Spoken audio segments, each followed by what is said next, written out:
Magandang hapon mga lods. Rouser 135 carb type, wala siyang kuryente. Yan o. Yan natin. Ang trouble niya ay wala siyang kuryente. Yan o. Yan. Wala siyang kuryente. Ngayon, ipapakita ko sa inyo kung paano i-troubleshoot ang mga ganitong issue na wala siyang kuryente. Tutok lang sa aking mga videos at huwag kalimutang mag-subscribe. Simulan natin mga lods.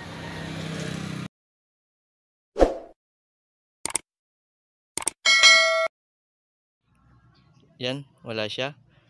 I-on natin tong kill switch. Yan. Tignan natin. Yan, meron siya mga lods.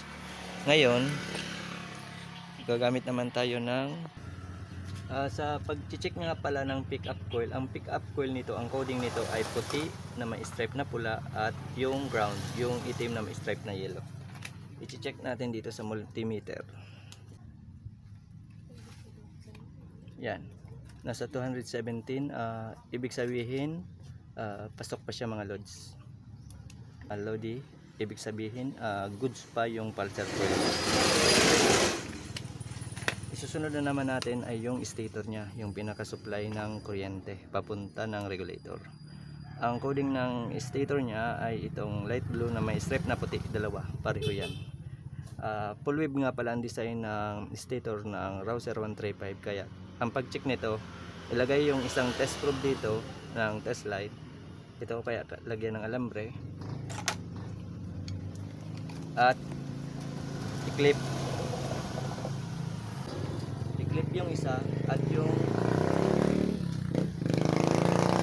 dulo ng tester light ilagay dito sa isang pin. Yan. Pag umilaw, pag pinadyakan na umilaw, ibig sabihin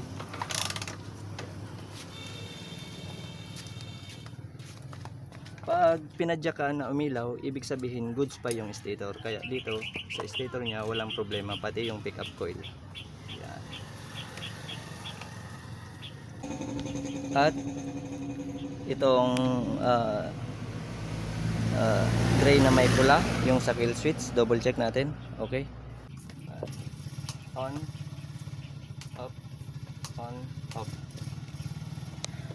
Okay ang kill switch niya, kaya walang ibang magiging sira na nito mga lods ay kundi itong CDI.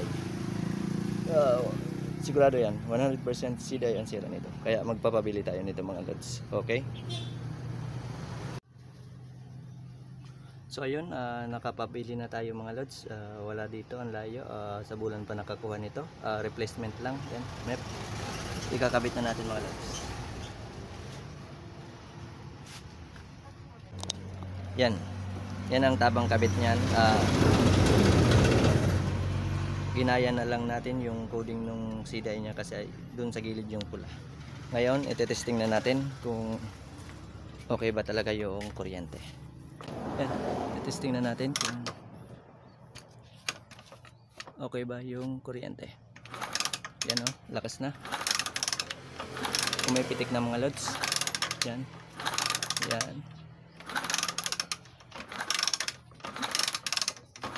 Lakas na mga lods.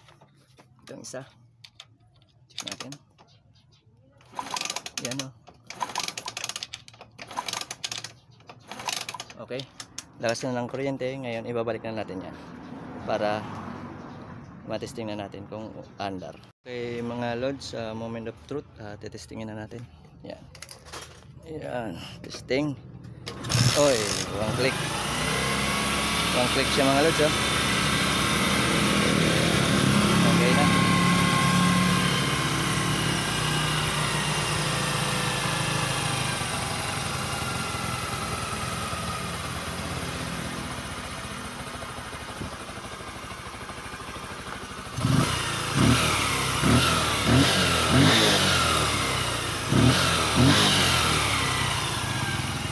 Okay na mga lods. Ganun lang pag-troubleshoot.